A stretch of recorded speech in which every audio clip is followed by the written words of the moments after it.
జై శ్రీరామకృష్ణ. దైవంతో సహజీవనం.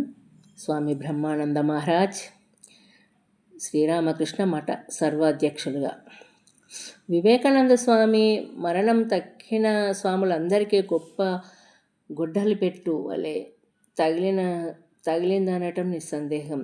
కానీ కాకలు తీరిన తన అనుభవము, అద్భుతమైన వ్యవహారిక పరిజ్ఞానము, నిస్వార్థ ప్రేమ, అపరిమిత దయ, వీటన్నిటికీ మించి ఆధ్యాత్మిక తపశ్శక్తితో రామకృష్ణ మిషన్ను ముందుండి నడిపింప బ్రహ్మానంద స్వామి సిద్ధమైనారు.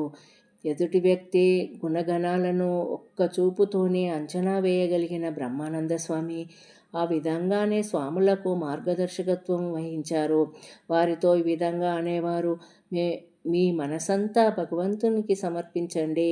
మానసిక శక్తిని దుర్వినియోగపరచకపోతే మీ మనస్సులో ఒక చిన్న భాగంతోనే ఈ ప్రపంచమంతా ఆశ్చర్యపడే రీతిని అద్భుతమైన కార్యాలు సాధించగలుగుతారు. జై శ్రీరామకృష్ణ.